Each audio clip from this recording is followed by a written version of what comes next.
Ante un mundo de engaño, recordemos lo que dice Tesalonicenses. Busquemos solo la aprobación de Dios.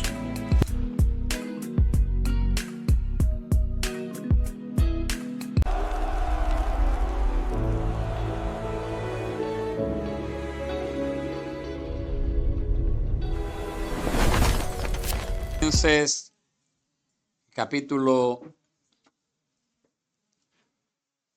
2, versos 1 al 6.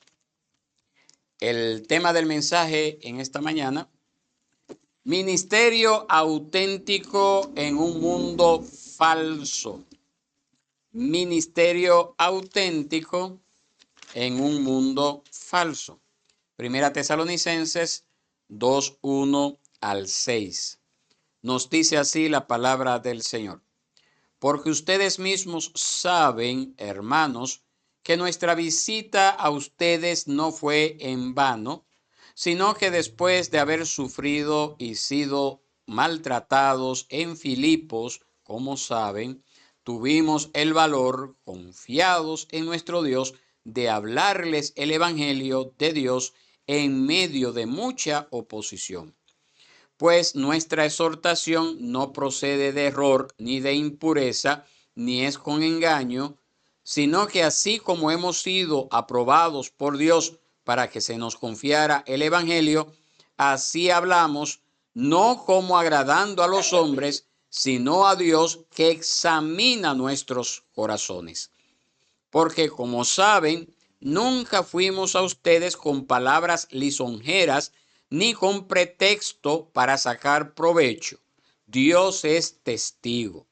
Tampoco buscamos gloria de los hombres, ni de ustedes, ni de otros, aunque como apóstoles de Cristo hubiéramos podido imponer nuestra autoridad.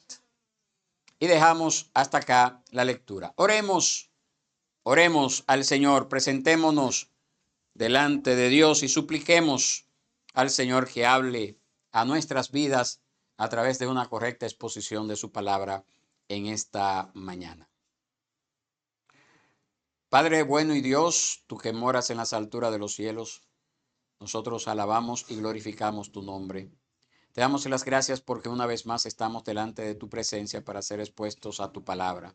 Suplicamos, Señor, que tú tengas piedad de nosotros y hables a nuestras vidas a través de una correcta exposición de tu palabra en este sermón basado en este pasaje bíblico de Primera de Tesalonicenses.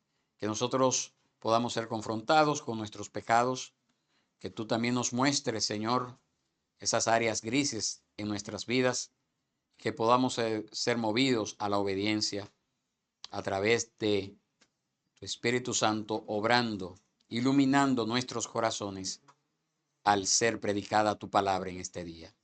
Esto te lo pedimos, Padre, en el nombre de Cristo Jesús, nuestro Señor y Salvador personal. Amén y amén. Pueden sentarse, mis hermanos. Nosotros vivimos en la era del influencer. Una época donde el valor de una persona parece medirse por su número de seguidores y la verdad de un mensaje por su popularidad. Abrimos Instagram, TikTok o YouTube y nosotros somos bombardeados por esos, y pongo así entre comillas, esos gurús de vida, esos coach financieros. Y sí, también, lamentable, pastores y apóstoles digitales. Todos tienen algo que vendernos. Todos tienen una fórmula para el éxito. Todos tienen una clave para la prosperidad. Todos tienen un secreto para la paz interior. Pero alguna vez nosotros nos hemos detenido a preguntar, ¿cuál es la motivación detrás de esos mensajes?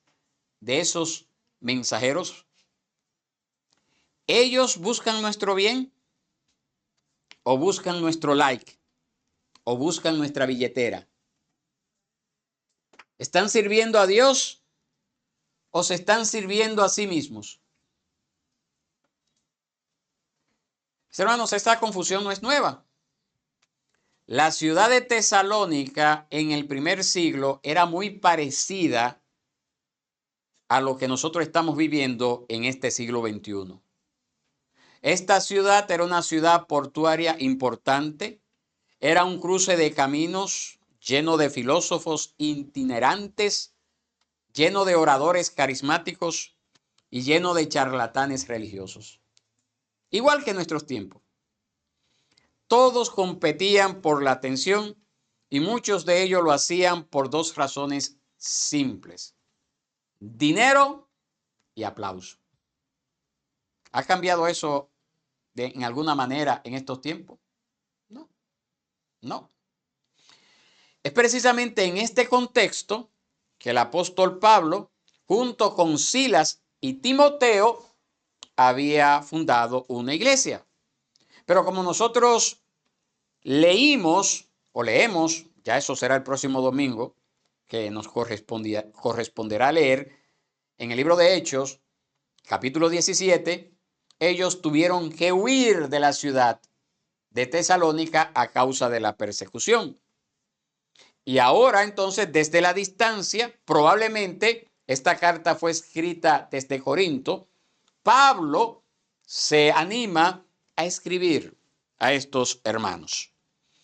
Y en el capítulo 1, que nosotros hemos visto en las semanas pasadas, pues vemos cómo Pablo ha celebrado esa fe vibrante de esta iglesia en Tesalónica, pero al llegar al capítulo 2 que hoy iniciamos, pues hace una pausa.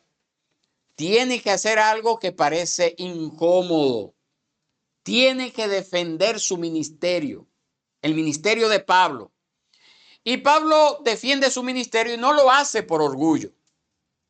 Él no lo hace porque se cree la gran cosa. Él lo hace porque aparentemente sus acusadores estaban sembrando dudas. Decían, este Pablo es igual a todos los demás. Es un charlatán. Él vino, les dijo lo que querían oír, quizás les sacó dinero y luego, en el primer problema, huyó. No es diferente este hombre. Y Pablo entiende que si sus enemigos logran desacreditar al mensajero, entonces también van a lograr desacreditar al mensaje, que precisamente es el evangelio de Jesucristo.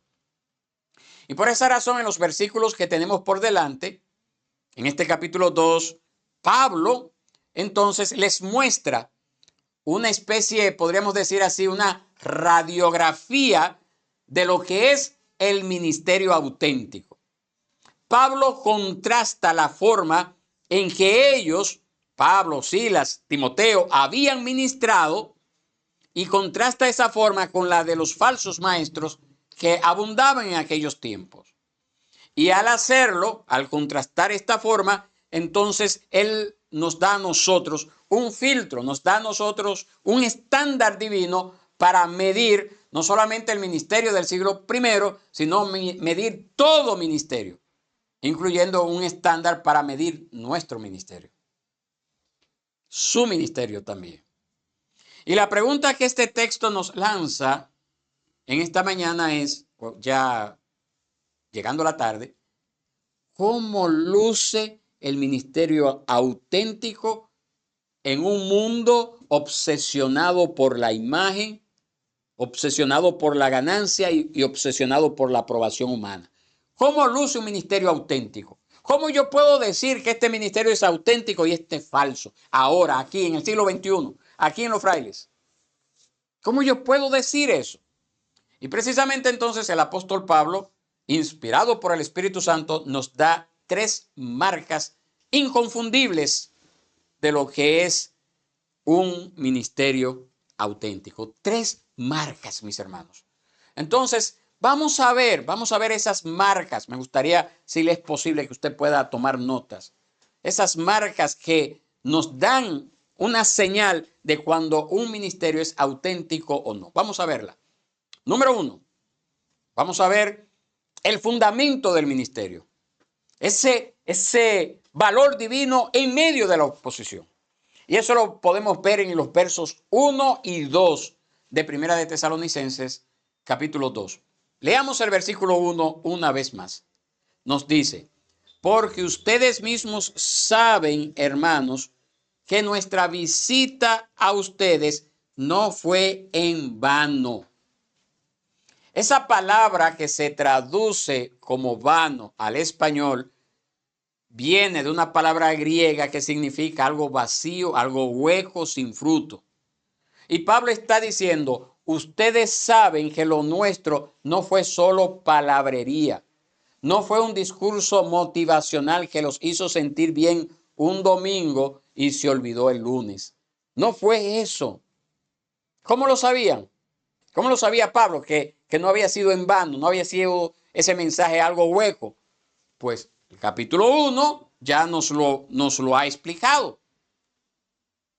Porque nos dice el capítulo 1 que esa fe de los tesalonicenses se hizo notoria. ¿Y cómo se hizo notoria esa fe? Porque dejaron los ídolos. Dejaron los ídolos para servir al Dios vivo. Esperaban a Jesús, tenían esa esperanza. En otras palabras, hubo fruto, hubo transformación. Entonces, la primera marca de un ministerio auténtico es que el evangelio produce un cambio real. ¿Y cómo llegó este evangelio? Versículo 2 es clave. Dice, versículo 2 dice, sino que después de haber sufrido y sido maltratados en Filipos, como saben, Pablo le está refrescando la memoria. Le está diciendo, ¿ustedes se recuerdan cómo nosotros llegamos a Tesalónica? Nosotros no llegamos en una carroza de lujo. Nosotros no llegamos con una gran campaña publicitaria. Nosotros acabábamos de salir de Filipos. Y como nosotros leímos en Hechos 16 hace un ratito, sabemos lo que pasó allí. ¿Qué fue lo que pasó con ellos? Ellos fueron azotados públicamente, sin juicio, fueron arrojados, nos dice la palabra, al calabozo más profundo. Sus pies fueron puestos en el cepo. Y ellos llegaron a Tesalónica no como unas estrellas triunfantes. Aquí está el gran profeta Pablo, el gran apóstol Pablo, como vemos en las redes sociales, sino que ellos llegaron como fugitivos heridos. Sus espaldas estaban todavía literalmente, probablemente estaban todavía sangrando, estaban todavía marcadas por los golpes, por los azotes. ¿Y qué hicieron cuando ellos llegaron a Tesalónica? Bueno, hemos pasado por un tiempo de prueba, vamos a tomar unas vacaciones, vamos a descansar, vamos a esperar a que se nos mejore la espalda. ¿Fueron eso? ¿Hicieron eso? ¿O se fueron a un lugar seguro? No, mis hermanos, el texto nos dice de la siguiente forma, tuvimos el valor, confiados en nuestro Dios, de hablarles el evangelio de Dios en medio de mucha oposición. Eso es lo que nos dice el pasaje. Y ahí está la palabra clave, el fundamento clave. Dice que hablaron la palabra con valor. Y eso no está hablando de una arrogancia humana. Está hablando de audacia, está hablando de franqueza, está hablando de denuedo. Pero ¿de dónde venía esa palabra que ellos hablaron con valor? Pues él lo dice también allí, confiados en nuestro Dios.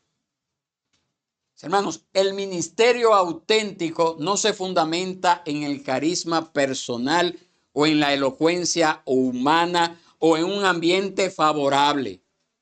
El ministerio auténtico no se fundamenta en eso. El ministerio auténtico se fundamenta en una comisión divina que produce una confianza divina. Es decir, nosotros sabemos, decía Pablo, a lo que el Señor nos llamó. Y por eso estamos dispuestos a hacerlo, no importa los obstáculos que haya. Por eso él dice, miren el contexto, Dice que ellos lo hicieron en medio de ¿qué? Ese ministerio. En medio de, ¿cómo dice el pasaje?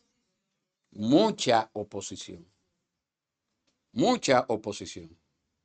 En medio de agonía. En medio de una lucha intensa. En medio de un conflicto. En medio de un combate. Los sofistas, los charlatanes del siglo I buscaban el aplauso. Iban donde la multitud era amigable. Pablo y su equipo entraron a la arena del conflicto, sabiendo que eso les iba a costar. Y eso, mis hermanos, contrasta abismalmente con esta especie de evangelio de la comodidad que nos toca vivir hoy en día. Hay ministerios que miden su éxito por la ausencia de conflicto. Si no ofendemos a nadie, si todos nos aplauden, si los números crecen sin parar, eso quiere decir que Dios nos está bendiciendo. Eso es lo que escuchamos a diario.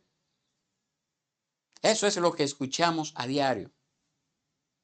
Pero Pablo nos enseña que el ministerio auténtico a menudo camina directo hacia la agonía. No huyendo del problema. Porque el evangelio por naturaleza es conflictivo.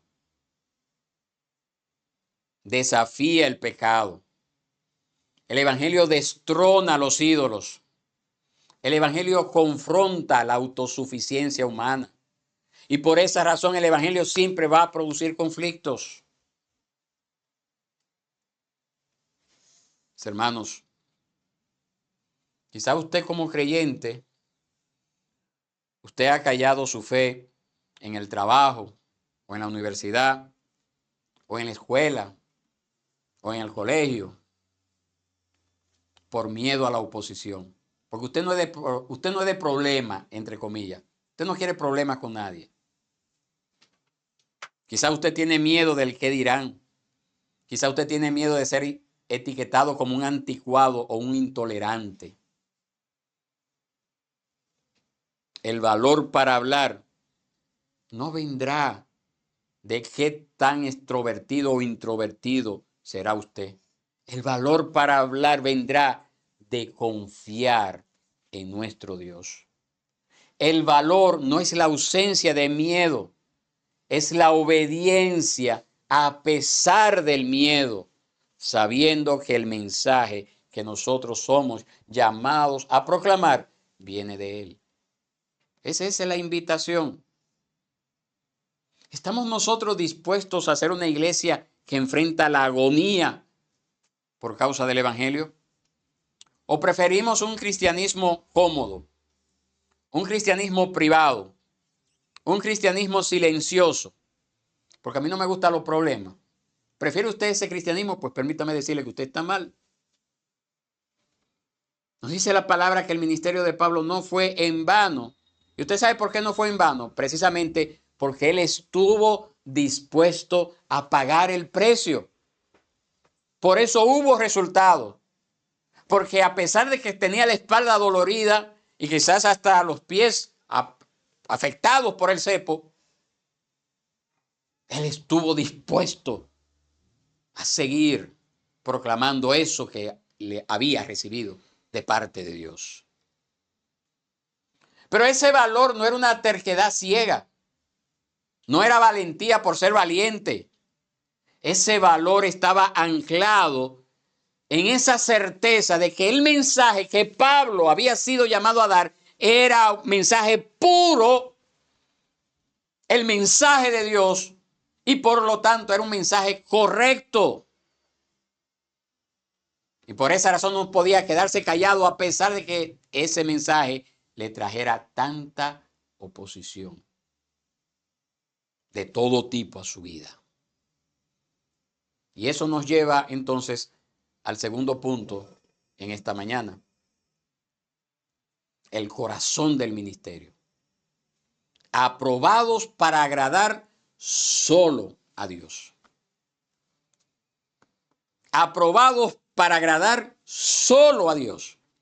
Y eso lo vemos en los versos 3 y 4 de este capítulo 2 de Primera Tesalonicenses.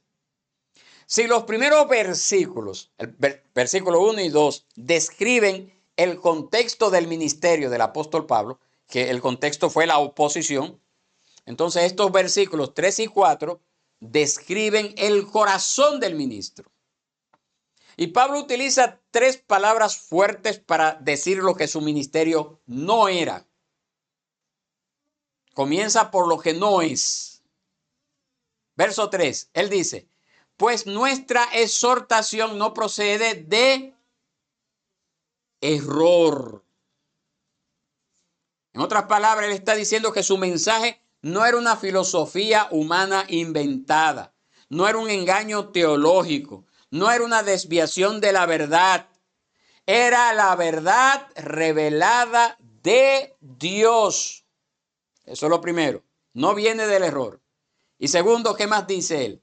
No viene tampoco de impureza. Impureza.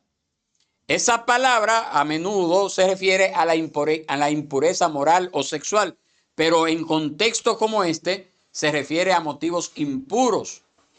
Es la motivación sucia, el interés oculto. Pablo está diciendo, nosotros no vinimos a ustedes con una agenda escondida. No vinimos con eso. Pero tampoco vinimos, como dice el verso, ni es con engaño. Pablo está diciendo, nosotros no usamos manipulación emocional. Nosotros no utilizamos tácticas de ventas de alta presión. Nosotros no enganchamos a la gente con promesas falsas para luego atraparla. Eso es lo que estaba diciendo. Y eso es lo que ocurre en estos falsos apóstoles y pastores. Eso es lo que ocurre muchísimas veces en estos movimientos neocarismáticos, con ese fuerte énfasis en las emociones. Por esa razón, cuando se hace el llamado al altar hay que poner una música de fondo muy bonita para que mueva las emociones y la gente venga llorando. Dice Pablo, nosotros no usamos el engaño. No usamos el engaño. Su ministerio era transparente. Lo que veían las demás gente era lo que había. No había otra cosa. No había otra cosa. Y el versículo 4 es para mí el corazón de todo el pasaje. Si el versículo 3 es la negación, entonces el 4 es la afirmación hermosa, gloriosa de esta verdad. ¿Por qué ellos eran tan transparentes? ¿Por qué Pablo era transparente? ¿Por qué Silas, Timoteo, los que le acompañaron, eran transparentes? Verso 4 nos dice, sino que así como hemos sido aprobados por Dios para que se nos confiara el evangelio, así hablamos. Deténgase ahí, aprobados por Dios.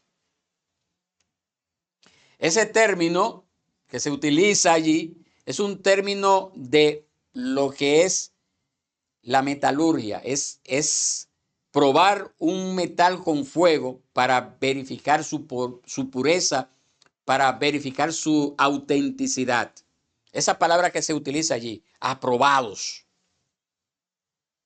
En otras palabras, lo que Pablo está diciendo fue que Dios mismo los había puesto a prueba. Probablemente en Filipos y otras persecuciones que tuvieron. ¿Y cómo se prueba el oro? ¿No dice la palabra también? ¿Cómo es probado el oro? Con el fuego, para sacar las impurezas. Las impurezas se queman y sale el material puro. Y dice Pablo, nosotros fuimos probados por Dios. Ahora, ¿cómo Dios prueba? Valga la redundancia, Dios prueba a través de las pruebas, a través de las luchas. Y dice Pablo que Dios los había probado y los había encontrado genuinos, aptos para la tarea. Mis hermanos, el ministerio auténtico comienza con la aprobación divina. Dios me ha probado, Dios me ha confiado. Es lo que estaba diciendo Pablo. Pablo ve el evangelio como un tesoro sagrado que le fue confiado. Y debido a esa aprobación y esa confianza, miren la conclusión lógica a la que él llega. Eso es lo que él dice. Así hablamos, no como agradando a los hombres, sino a Dios que examina nuestros corazones. Esta es la declaración más contracultural que nosotros podemos leer. El ministerio auténtico tiene una sola audiencia. ¿Cuál es la audiencia del ministro auténtico? Dios. Dios. Dios es la audiencia. Los falsos maestros ajustan su mensaje al público. Si al público le gusta la prosperidad, entonces ¿qué vamos a predicar? Prosperidad. Si al público le gusta la autoayuda, ¿qué vamos a predicar? Autoayuda. Si al público quiere que le digan que todo está bien, ¿qué vamos a predicar? Vamos a predicar un evangelio sin arrepentimiento. Un evangelio que agrade a los hombres. Pero Pablo dice, nosotros no hablamos para agradar a Dios, para agradar a los hombres. Nosotros hablamos para agradar a Dios. ¿Por qué? ¿Por qué Pablo decía esto? Hermano, porque sencillamente Dios es el único que hace la evaluación final. Él examina, como dice acá en el pasaje, Él examina, que es la misma palabra griega que se utiliza para aprobados. Él examina nuestros corazones. El mismo Dios que nos aprueba, hablando acerca del pasado, para el ministerio, es el mismo Dios que nos examina presente en el ministerio.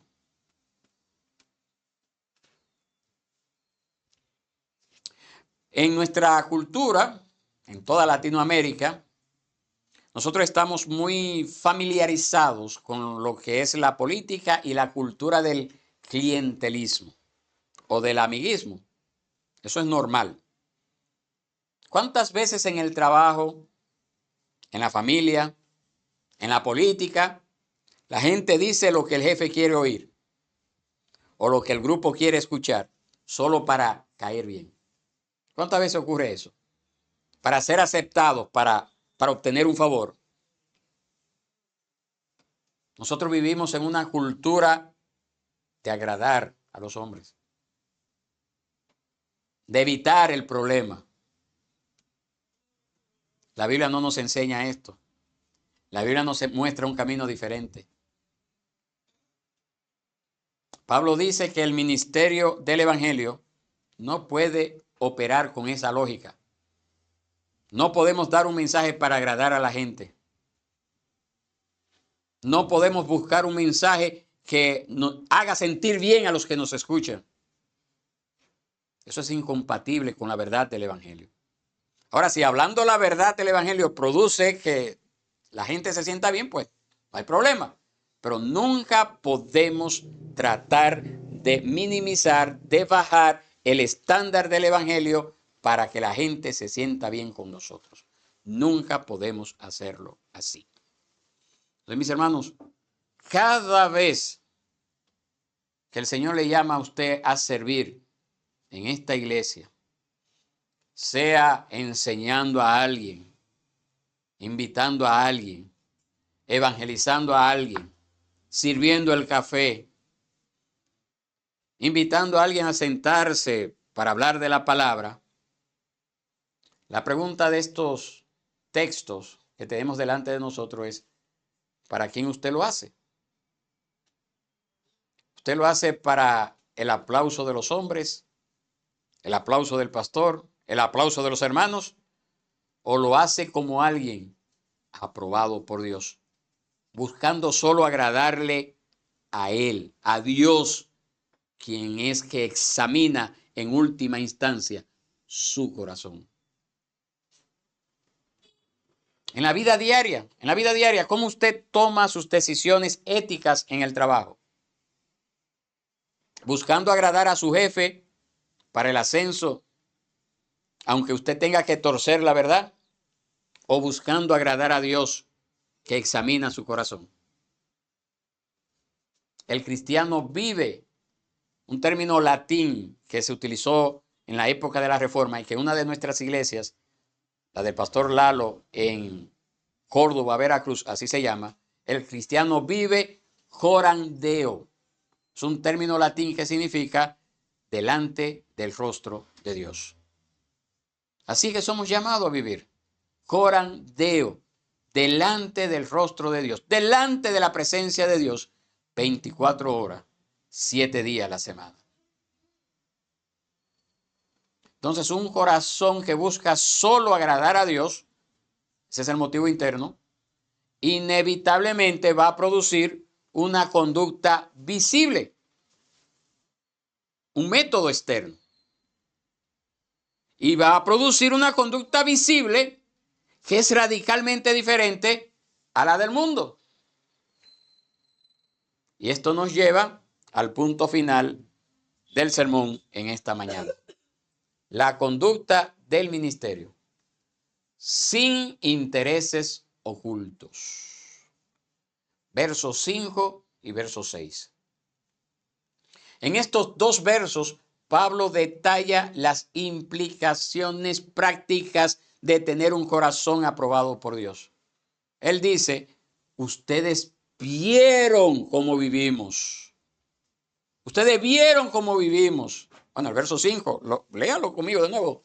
Dice Pablo, porque como saben, nunca fuimos a ustedes con palabras lisonjeras.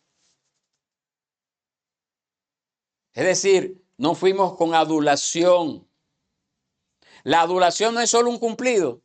La adulación es decirle a alguien lo que esa persona quiere oír para ganar usted algo de esa persona. Es un elogio egoísta. Y esa era la herramienta número 1 de los sofistas del siglo I. Los sofistas eran maestros, eran filósofos de la antigua Grecia que se dedicaban a enseñar retórica, oratoria y otras habilidades a cambio de un pago. Entonces estos sofistas inflaban el ego de sus oyentes para que sus oyentes les inflaran los bolsillos. Y Pablo dice, jamás nosotros usamos esto. El evangelio auténtico no adula al pecador, lo confronta con amor. Pero así también usted como cristiano. Usted no puede adular a la persona para quedar bien con ella. Confronte a la persona con amor. No le dice a la persona, eres maravilloso como eres. Le dice a la persona, eres un pecador que necesitas desesperadamente a un Salvador maravilloso. Esa es la forma del verdadero ministerio, del auténtico ministerio. Y eso es lo que dice el apóstol Pablo. Yo no fui a ustedes con palabras lisonjeras. No fui con adulación. Y él dice también, pero tampoco fui con pretexto para sacar provecho. Y dice Pablo, Dios es testigo. Esa palabra pretexto habla acerca de una máscara. Eso es avaricia, codicia, el deseo insaciable de tener más. Y Pablo dice, nunca usamos el evangelio como una máscara para la avaricia. Esta era la acusación principal contra los predicadores de aquel tiempo, esos predicadores itinerantes que solamente querían el dinero de la gente. Y Pablo dice, yo nunca llegué, nunca fuimos, porque incluye a los que andaban con él. Nunca fuimos a ustedes con esas palabras. Dios es testigo de ello. Dios es testigo de ello. Pero él dice eso, pero también hay un tercer no. Él dice, verso 6, tampoco buscamos. ¿Qué cosa de ustedes? ¿Qué cosa tampoco buscamos? Tampoco buscamos gloria de los hombres, ni de ustedes, ni de otros. No buscaban fama, no buscaban reputación, no buscaban aplauso, no estaban construyendo un ministerio Pablo, como aparece muchas veces en nuestro entorno. Ministerios Luis Palau, ministerio fulano de tal. Pablo dice, no, nosotros no fuimos buscando esto. Nosotros estábamos construyendo la iglesia de Cristo. Y entonces luego él dice una declaración que tiene mucho de verdad. Él termina esta sección dando una declaración que tiene mucha verdad. Él dice, aunque como apóstoles de Cristo, hubiéramos podido imponer nuestra autoridad. Pablo dice, nosotros teníamos el derecho apostólico. Nosotros podíamos haber llegado exigiendo ser mantenidos por ustedes porque éramos apóstoles. Nosotros podíamos haber reclamado un estatus especial porque éramos apóstoles, los que habíamos visto, los que habíamos estado con Jesús. Nosotros teníamos el peso de la autoridad de Cristo, pero no lo usamos. No lo usamos. El ministerio falso usa su peso para oprimir a la gente.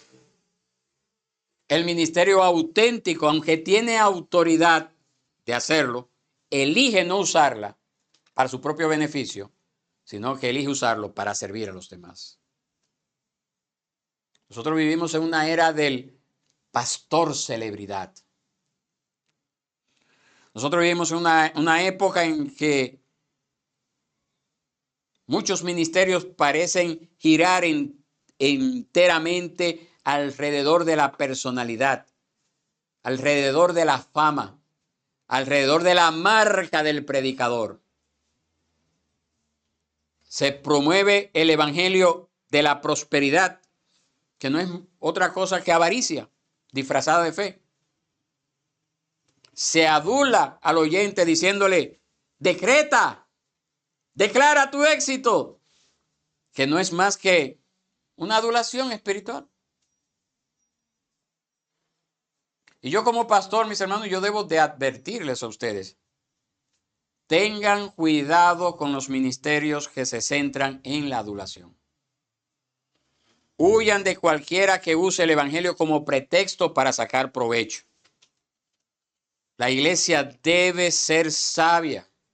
Nosotros debemos de tener discernimiento bíblico. Si un ministerio se enfoca más en el dinero y la fama del líder que en la gloria de Cristo y la santidad de la iglesia, ese ministerio no es auténtico. Deje de verlo. Deje de escucharlo. Saque su tiempo para ver otras cosas que puedan edificar su alma, que le puedan ayudar a crecer. ¿Y nosotros? ¿Buscamos la gloria de los hombres en nuestro servicio? ¿Servimos a otros solo si nos ven? ¿Queremos servir si nos dan acá el micrófono? ¿O nos aplauden? El ministerio auténtico sirve en secreto. El ministerio auténtico es aquel que limpia los baños. El ministerio auténtico es aquel que ora por otros sin publicarlo, sabiendo que Dios es testigo. Eso es lo importante. Eso es lo importante. Entonces, mis hermanos, aquí nosotros hemos visto la radiografía de Pablo de un ministerio auténtico.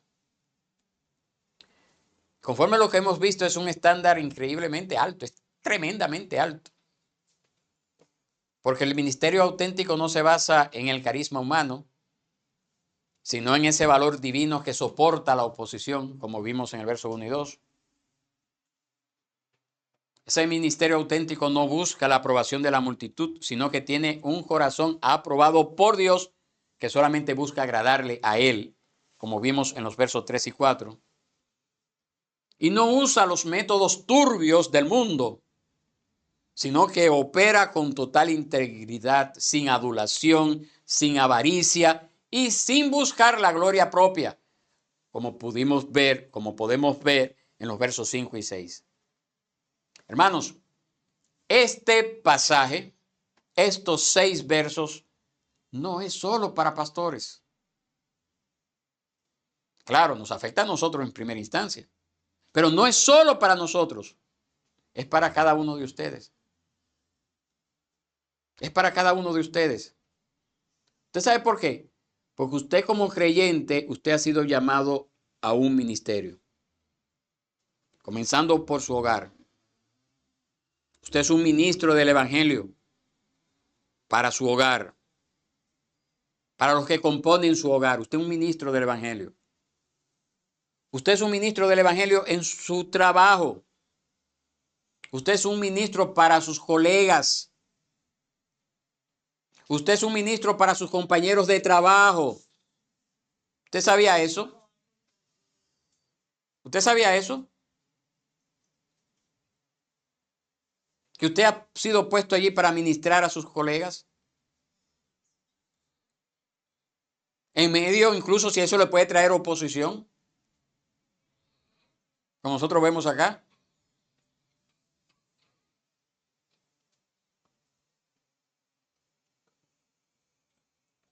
Usted es llamado a ser un ministro del Evangelio en su vecindario. Usted es llamado a ser un ministro del Evangelio con sus vecinos.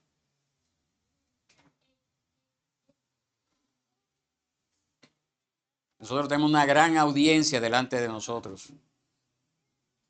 Así que deje la excusa de que le da vergüenza, que a usted no le gustan los problemas, que usted no quiere confrontar a la gente porque eso le puede traer problemas, porque usted quiere vivir la vida cómoda. Deje esa actitud. El Evangelio nos invita a tener una actitud radicalmente diferente a esa actitud de comodidad que muchas veces nosotros queremos vivir en estos tiempos. ¿Cuál es su motivación? ¿Cuál es su motivación? ¿Quiere estar tranquilo porque no le gustan los problemas? El Señor nos dice, está mal. Nuestra motivación debe de ser nuestra fidelidad a Dios. A ese Dios que examina nuestro corazón. Y quizás usted se está preguntando, ¿y quién puede vivir así? ¿Quién puede tener un corazón tan puro?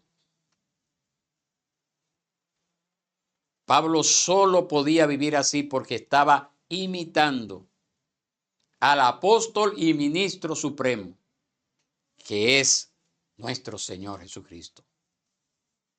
Jesucristo fue el único que habló con perfecto valor divino en medio de una oposición agonizante que lo llevó hasta la cruz. Jesús fue el único que jamás buscó agradar a los hombres, sino que él, como él dijo, no busco mi voluntad, sino la voluntad del que me envió. Jesús fue el único que usó que no usó la adulación ni el engaño. Jesús fue el único que nunca usó su ministerio como pretexto para sacar provecho. En una ocasión él dijo, el Hijo del Hombre ni siquiera tiene dónde recostar su cabeza. Jesús fue el único que no buscó la gloria de los hombres. Como dijo él en Juan 5, no busco la gloria de los hombres. Y Jesús, teniendo todo el peso de la deidad, no lo usó para sí mismo, sino que nos dice Filipenses capítulo 2, que él se despojó a sí mismo y se hizo siervo por amor a nosotros. El ministerio auténtico solo es posible cuando nosotros dejamos de mirarnos a nosotros mismos y miramos a Cristo. Solamente es posible así. Y esta semana yo le desafío a usted, como creyente, a que examine su corazón. ¿En qué área de su vida usted ha estado tratando de agradar a los hombres? En su trabajo, en sus redes sociales, incluso en su servicio en la iglesia. Arrepiéntase de buscar la gloria humana. Pídale a Dios que le dé un deseo consumidor de vivir solo para su aprobación. Vivir solamente para la audiencia de uno solo, que es el Señor.